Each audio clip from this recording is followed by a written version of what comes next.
Waalaikumsalam warahmatullahi wabarakatuh.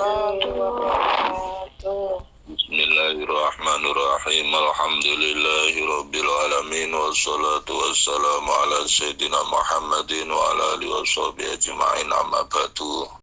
Marilah pengajian pada kesempatan pagi hari ini kita buka dengan bacaan suratul Fatihah dengan harapan apa yang kita pelajari awal hingga akhir oleh Allah dijadikan menjadi ilmu yang barokah manfaat.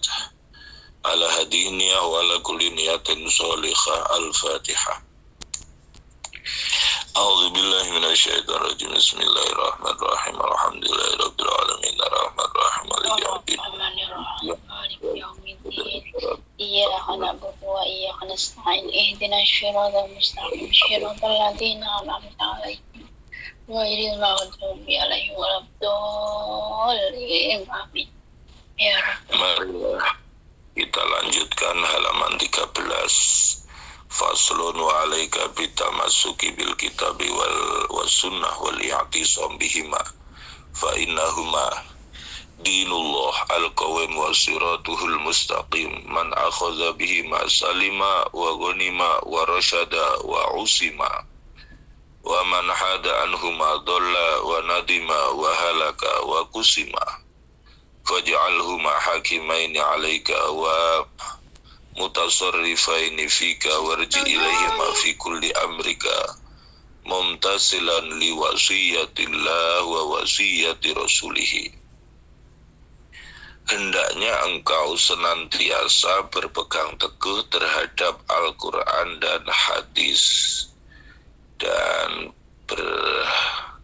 berpedoman kepada Al-Quran dan hadis, karena Al-Quran dan hadis ini adalah agama Allah yang lurus, jalan Allah yang lurus. Barang siapa mengambil dari Al-Quran dan hadis, maka dia akan selamat, dia akan beruntung, dia akan benar, dia akan terjaga. Tapi barang siapa menyimpang dari Al-Quran dan hadis, maka dia akan tersesat, dia akan menyesal, dia akan rusak, dia akan hancur.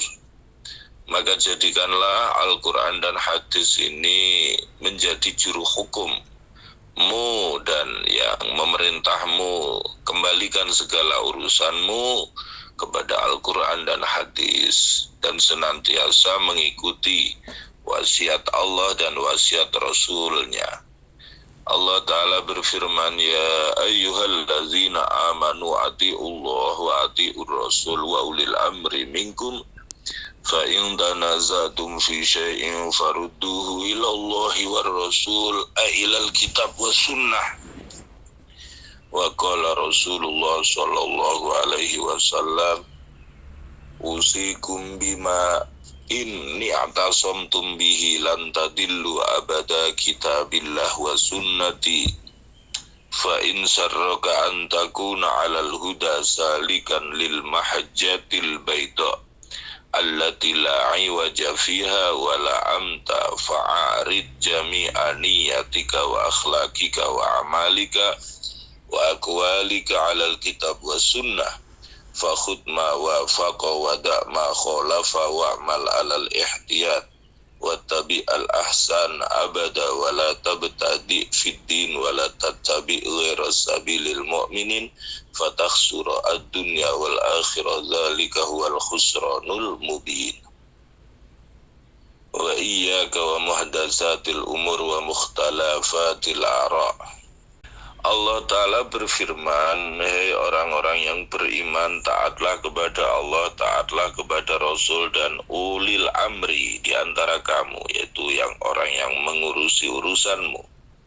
Jika terjadi perselisihan di antara kamu tentang suatu hal, maka kembalikanlah kepada Allah dan Rasul. Maksudnya kembalikan kepada Al-Quran dan As-Sunnah atau hadis. Rasulullah Shallallahu Alaihi Wasallam bersabda, aku berwasiat kepada kamu sekalian dengan sesuatu yang jika kamu berpegang teguh dengan sesuatu tersebut, kamu tidak akan tersesat selamanya, yaitu kitabullah, Al-Quran dan sunnati, yaitu hadis. Jika engkau senang berada di jalur yang benar, maka semua niatmu, akhlakmu, amalmu, perkataanmu itu harus sesuai dengan Al-Quran dan hadis. Ambillah yang sesuai, tinggallah yang tidak sesuai. Beramallah dengan penuh hati-hati, ikutilah yang paling baik ya selamanya. Janganlah membuat bid'ah dalam agama, janganlah mengikuti selain jalan kaum mukminin. Kalau kamu mengikuti jalan selain kaum mukminin, maka kamu akan merugi di dunia dan akhirat. Itu adalah kerugian yang jelas. Wa iyyaka wa muhdatsatil umur, jauhilah sesuatu yang baru, perbedaan pendapat atau bid'ah. Rasulullah SAW bersabda, kullu muhdatsatin bid'ah wa kullu bid'atin dolalah. Rasulullah bersabda, setiap yang baru adalah bid'ah, setiap yang bid'ah adalah sesat. Wa qala alaihissalam, man ahdatsa fi amrina hadza ma laysa minhu fahuwa alaihi raddun. Rasulullah bersabda, barang siapa memperbarui dalam urusanku, yaitu Islam, sesuatu yang tidak ada dalam Islam, maka itu akan tertolak.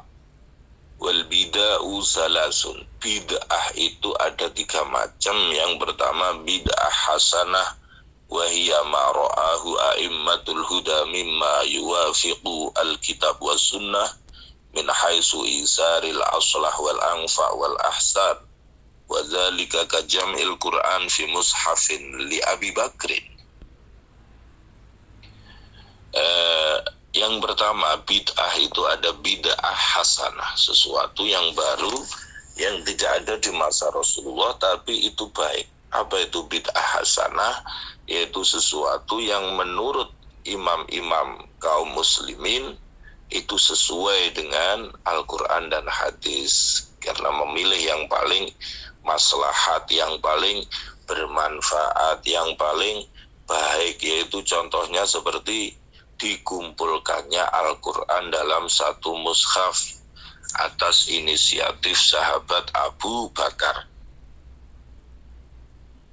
Jadi kalau dulu itu Al-Quran itu berada di hati para sahabat penghafal Al-Quran.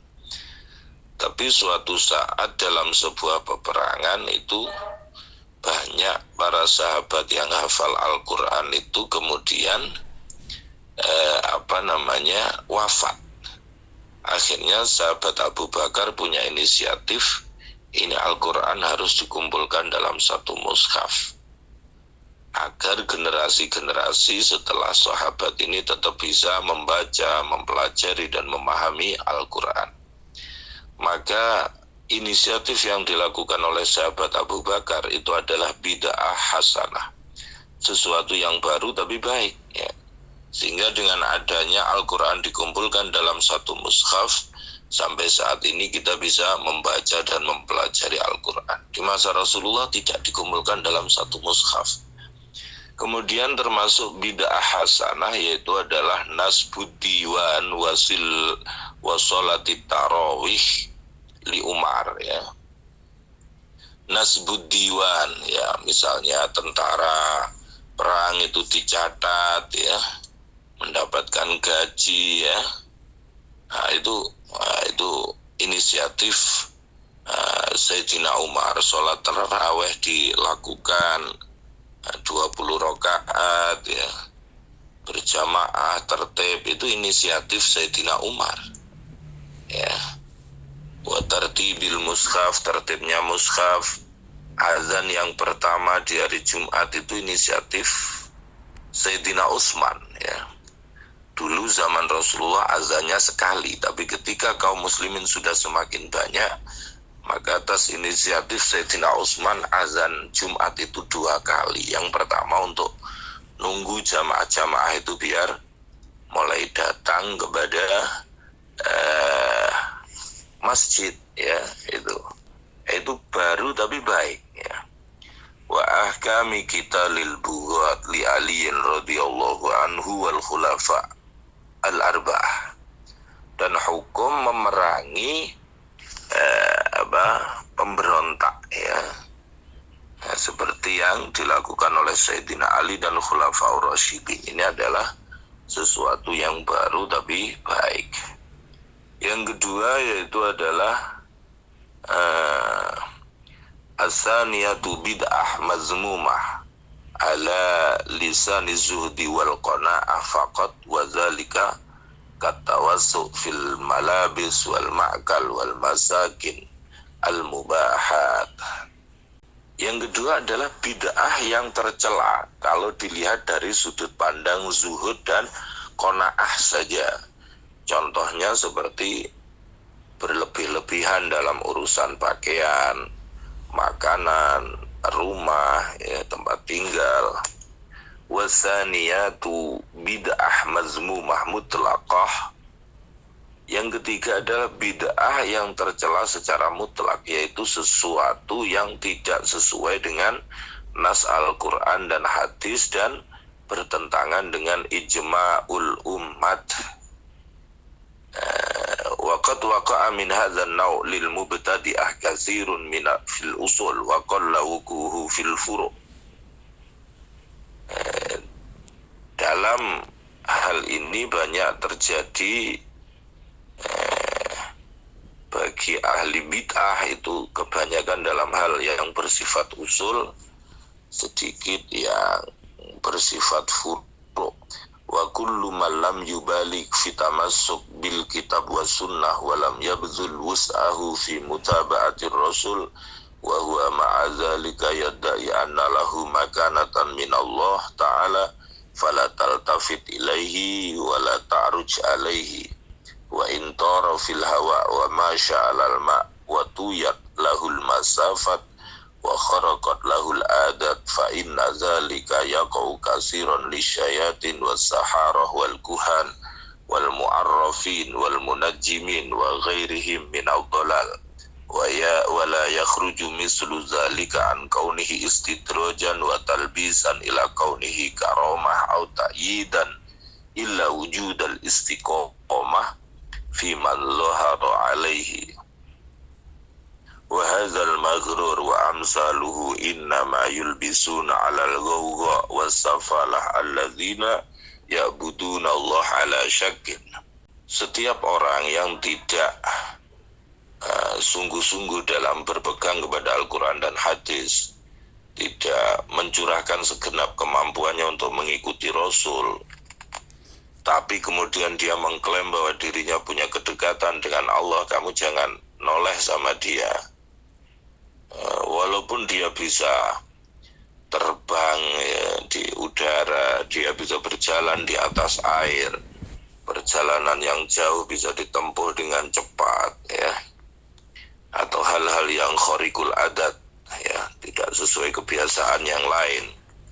Karena hal itu banyak terjadi juga kepada setan, penyihir, peramal, ahli nujum dan yang lain-lain yang dalam kesesatan.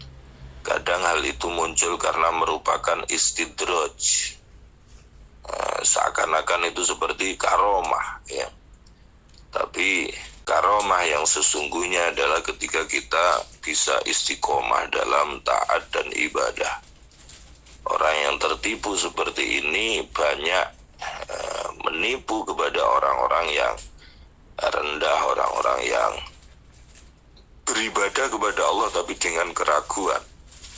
Wa amma ulul ukul, adapun orang yang berakal, wal albab faqad alimu,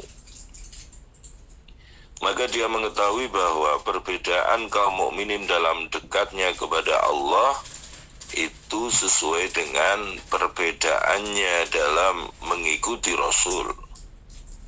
Maka ketika mengikuti Rasul itu lebih sempurna, maka kedekatannya kepada Allah juga lebih sempurna, ma'rifat juga lebih agung.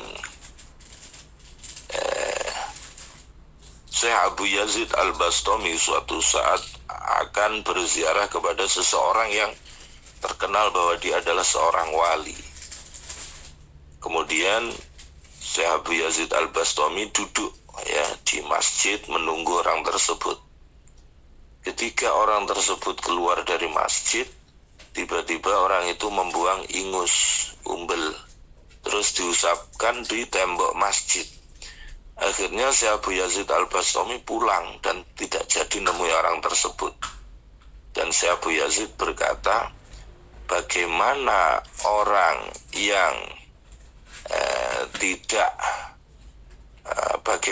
orang yang tidak menjaga adab-adab syariat bisa dipercaya sirinya Allah. Jadi sudah tidak percaya lagi karena tidak menghormati kemuliaan masjid. Akhirnya si Abu Yazid pulang dan tidak jadi nemui orang tersebut. Syekh Junaid Al-Baghdadi berkata, kullu turuq masdudah illa ala man iktafa atharar Rasul sallallahu alaihi wasallam. Semua jalan itu buntu kecuali bagi orang yang mengikuti jejak Rasulullah sallallahu alaihi wasallam. Syekh Sahal bin Abdullah berkata, la mu'ina illallah wa la dalila illa Rasulullah wa la zada illa taqwa wa la amala illa sabru alaih. Tidak ada penolong kecuali Allah, tidak ada dalil kecuali Rasulullah, tidak ada bekal kecuali takwa, tidak ada amal kecuali sabar dalam takwa. Wa'alam annahu la yasakilu bi ardi jami' umurihi allati taqawlahu fi zahirihi wa batinihi alal kitab wa sunnah kullu ahadin fa inna dhalika makhsusun bil ulama ar-rasikhi fa in ajazta an syai'in fa'alika birruju' ila man amaraka Allah birruju' ilaihi fi qawlihi ta'ala fas'alu ahla dzikri in kuntum la ta'lamun.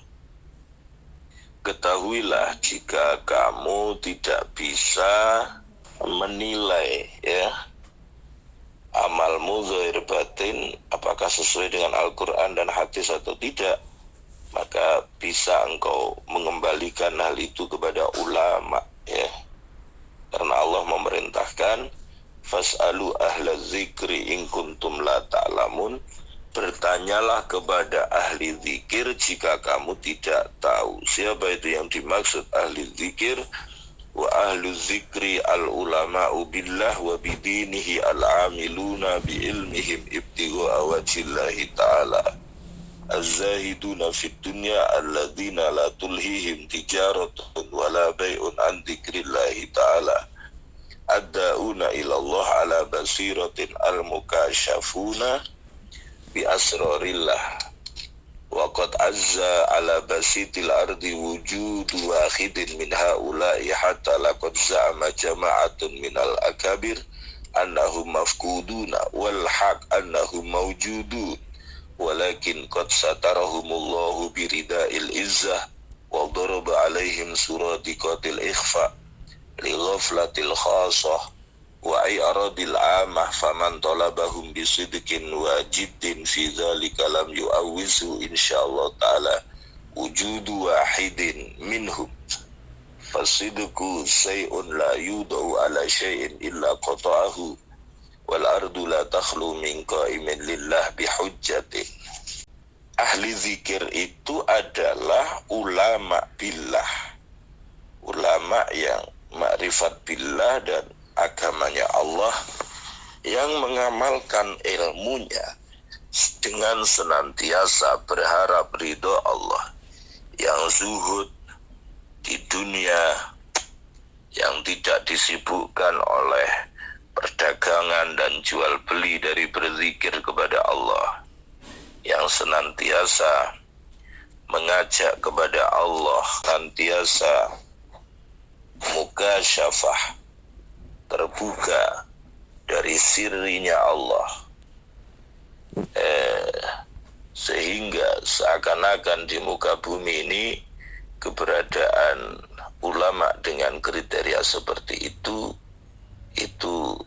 kayak jarang, langka, sehingga sebagian pemuka mengatakan sudah tidak ada, padahal yang benar adalah masih ada, tapi Allah menutupi mereka dengan kemuliaan bersembunyi, Tapi kalau kita mau mencarinya dengan sungguh-sungguh, maka insya Allah masih ada. Fasidku sayfun la yudau ala syai'in illa qata'ahu. Kesungguhan itu seperti pedang yang kalau ditaruh pada sesuatu, maka sesuatu itu akan terpotong. Maka kuncinya sesuatu itu ya sungguh-sungguh ya. Man jadda wajada, barang siapa bersungguh-sungguh maka dia akan mendapatkan apa yang dicita-citakan. Barang siapa ada kemauan, di situ ada jalan. Wal ardu la takhlu, bumi tidak sepi dari orang-orang yang menegakkan hujjah, argumentasinya Allah. Rasulullah alaihi salatu wassalam bersabda, la tazalu ta'ifatun min ummati zahirina 'alal haq la yadurruhum man wa'ahum hatta ya'ti amrullah ulaika nujumul ardi wa hummalul amanah wa nawabul mustafa wa warasatul anbiya radhiyallahu anhum wa radu anhu ulaika hizbullah ala inna hizballahumul muflihun. Sekelompok orang dari umatku senantiasa tolong menolong dalam kebenaran.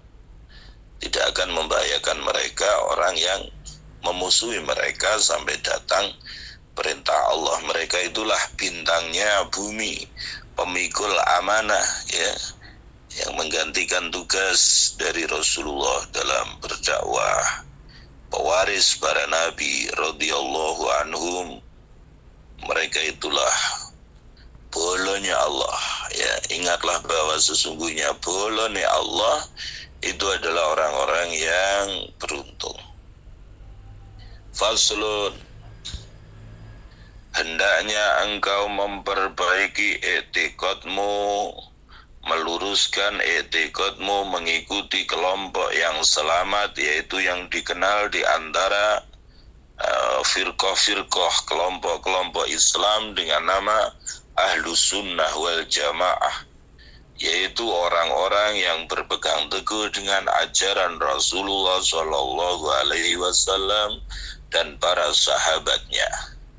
Jika engkau melihat dengan pemahaman yang lurus, dengan hati yang selamat dalam nas-nas Al-Quran dan As-Sunnah yang memuat ilmu-ilmu iman dan juga perjalanan sekelompok ulama salafus soleh di antara para sahabat dan tabi'in, maka engkau mengetahui dan menyatakan bahwa sesungguhnya yang benar adalah ketika kita mengikuti kelompok Asy'ariyah, yaitu sebuah nisbat kepada Syekh Abdul Hasan Al-Asy'ari rahimahullah yang telah menyusun kaidah-kaidah akidah Ahlul Haq dan menyertakan dalil-dalilnya, yaitu akidah yang disepakati oleh para sahabat dan juga para tabi'in, yaitu akidah Ahlul Haq yang sesuai di setiap zaman dan tempat, yaitu akidahnya kelompok ahli tasawuf, seperti halnya yang diceritakan oleh Syekh Abdul Qasim Al-Kushairi di permulaan kitab Risalah Al-Kushairiyah. Itulah akidah kami, akidah saudara kami dari Bani Alawi, dan akidah salafun salih mulai Rasulullah sampai kita ya. Imam Muhajir, yaitu kakeknya para Sadat Alawi ya, ketika melihat munculnya bid'ah di Irak, maka beliau berhijrah ya, dan berpindah dari satu tempat ke tempat sampai akhirnya menempat di bumi Hadramaut di Yaman, kemudian mukim di sana sampai wafat ya. Dan juga anak cucunya banyak berada di Hadramaut, sehingga banyak yang terkenal alim, ahli ibadah, menjadi wali, ahli ma'rifat ya. Itulah perjalanan Bani Alawi, fallahu yajzi bihi anna, semoga Allah membalas perjuangan Imam Al-Muhajir dengan sebaik-baik balasan, ya. Wal Maturidiyah, selain Asy'ariyah juga Maturidiyah, yaitu akidahnya Ahlus Sunnah wal Jamaah, yaitu Asy'ari dan Maturidi.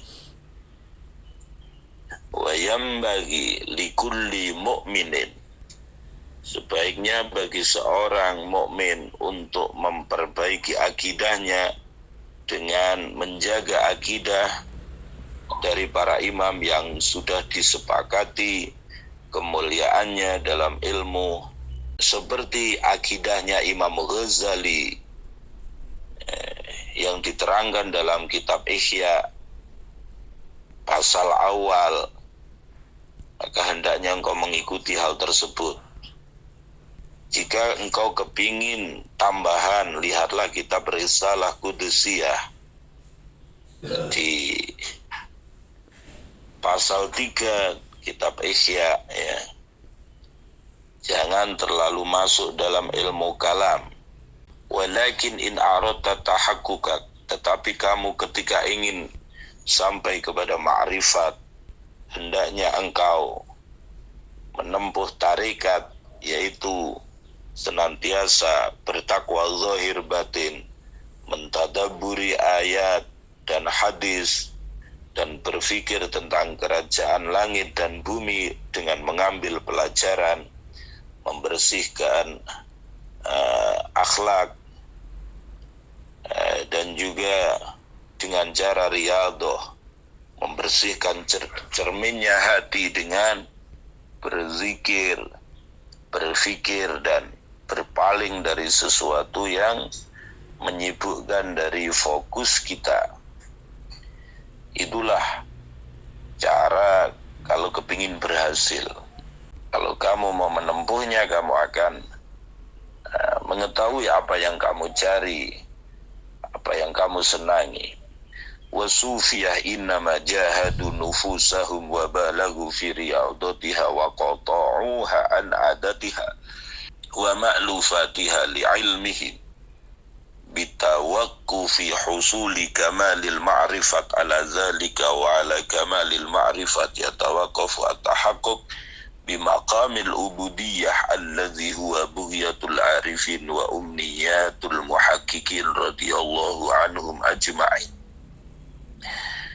Sufi itu bermujahadah, riyadhah, ya, karena mereka mengetahui bahwa untuk sampai pada kesempurnaan makrifat harus melalui cara-cara tersebut.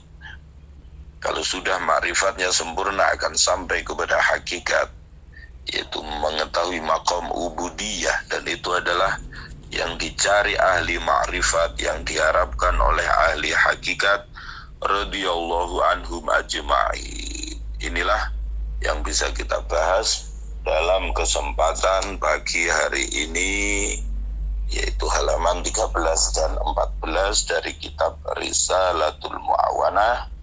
Semoga bermanfaat. Kurang lebihnya mohon maaf. Akhiran wallahul muwaffiq ila aqwamit thoriq. Wassalamualaikum warahmatullahi wabarakatuh. Waalaikumsalam warahmatullahi wabarakatuh. Mau bertanya begini, dalam kehidupan saya sehari-hari di sini di Taiwan ini, Bapak, ya Ustaz, ini bagaimana solusinya dan apa yang saya lakukan? Apakah sayuran itu, Ustaz, yang disiram dengan pakai air yang air comberan, maksudnya peceren gitu loh Bapak Ustaz, ya, itu kan otomatis itu kan banyak yang najisnya. Apakah sayuran tersebut boleh dimakan atau tidak pada orang yang muslim? ingin bertanya, Bah. Begini, Bah, pertanyaan saya. Saya selama ini di Taiwan, ya sedikit banyak sudah bisa ngomong bahasa Taiwan kayak gitu ya. Ada orang yang baru, tapi orang baru itu minta tolong berikan itu minuman jahanam kayak gitu kan, dia belum bisa ngomong. Tapi saya serba salah kayak gitu. Dibelikan atau tidak kayak gitu, Bah. Terus hukumnya bagaimana sih, Bah? Saya membelikan minuman jahanam itu hukumnya gimana? Itu aja pertanyaan saya, kurang lebihnya saya mohon maaf lahir dan batin. Yang pertama, bagaimana jika sayur-sayuran itu tumbuh dan disirami air comberan atau ya berada di air comberan. Yang terpenting bahwa sebelum dimasak sudah dicuci secara bersih. Rata-rata sayur-sayur di sungai kan juga begitu, sama saja. Sungai kadang juga ada lewat kotoran orang, ya. Yang terpenting ya dicuci dengan bersih sebelum betul-betul dimasak, ya, itu untuk memastikan bahwa masakan itu ya bersih, suci, dan juga maka dalam Al-Quran itu kan kulu wasrobu, itu makan dan minum itu dianjurkan yang halalan toyib. Halal itu ya halal, toyib itu yang baik. Yang baik itu ya yang bergizi, yang tidak mudoroti. Ya, nanti kalau kotor kan mudoroti di kesehatan akibat sakit-sakit yang lain. Maka yang terpenting sudah dicuci dengan bersih sebelum dimasak juga tidak masalah, ya. Yang kedua, saya diminta tolong untuk membelikan minuman yang haram. Ya tinggal yang minta belikan itu siapa, ya. Kalau yang minta belikan orang non-muslim misalnya, ya dia hukumnya punya hukum sendiri, ya. Tapi kalau kaum muslimin ya sebisa mungkin tidak dilakukan, karena itu sama halnya dengan a'ana ala maksiatin, menolong orang lain untuk berbuat maksiat, ya. Ya diingatkan ya bahwa itu adalah sesuatu yang haram kalau di agama kita, ya, walaupun nun jauh di sana ya tetap harus berpegang teguh dengan ajaran atau syariat Islam sebisa-bisanya, begitu. Itu jawaban atas dua pertanyaan tersebut. Semoga bermanfaat. Mohon maaf Abah, menambahi pertanyaan pertama tadi. Kalau di Taiwan di sini, dulu saya punya teman, memang kalau di Taiwan itu ya, air yang digunakan untuk apa itu, mohon maaf ya, untuk kencing itu memang ditampung, memang untuk menyirami tanaman atau sayuran itu ya, apakah seperti itu atau gimana? Ya, yang terpenting dicuci dengan bersih, Kalau memang tidak ada pilihan lain, kalau ada pilihan lain ya nyari yang disirami dengan air biasa. Tapi kalau tidak ada pilihan, adanya itu ya yang terpenting sebelum dimasak dicuci dengan bersih, karena kan tidak ada pilihan lain. Ya kalau kita ngomong kompos atau pupuk-pupuk di Jawa kadang kan juga cerindil kambing kan sama saja. Yang penting nanti dicuci yang bersih sebelum dimasak. Saya mau bertanya, dalam sholat 5 waktu di sujud terakhir kita boleh berdoa pakai bahasa Indonesia itu di dalam hati. Terus kalau pakai bahasa Arab boleh diucapkan ya Bapak Ustadz? Mohon penjelasan dari saya, itu saja. Oke, ya dalam hati saja berdoanya biar tidak nambahi teks bacaan dalam sholat. Toh dalam sholat itu sendiri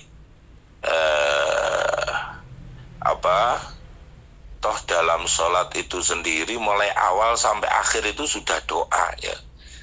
Sholat itu maknanya secara lughatan, secara bahasa itu doa. Karena mulai awal sampai akhir yang dibaca itu sudah doa. Ya. Tapi kalau secara istilah sholat itu adalah aqwalun wa af'alun muftatahatun bitakbir wa muhtatamatun bitaslim bisyara'ita makhsusah.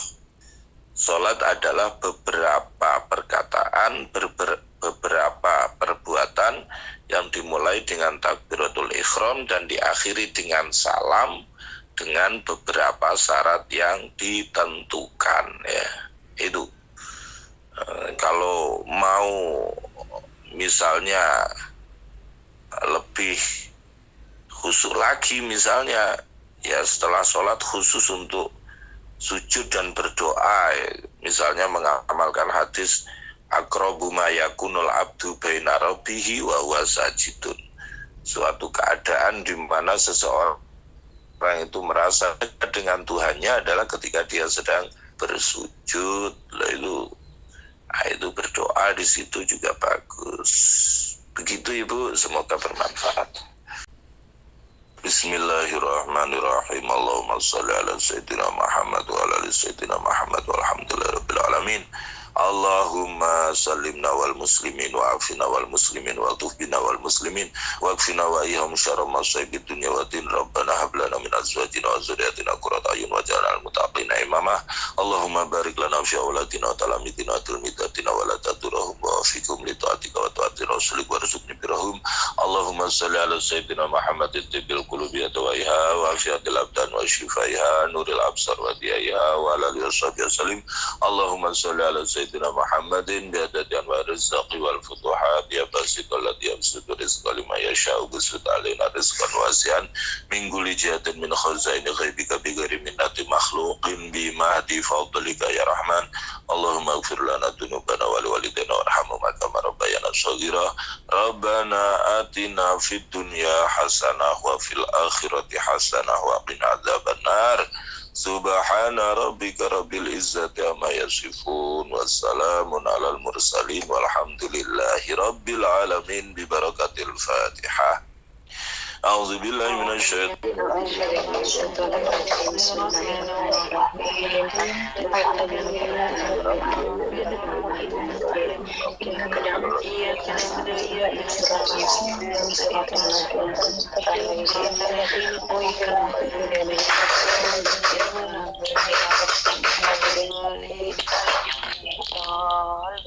Amin ya rabbal alamin.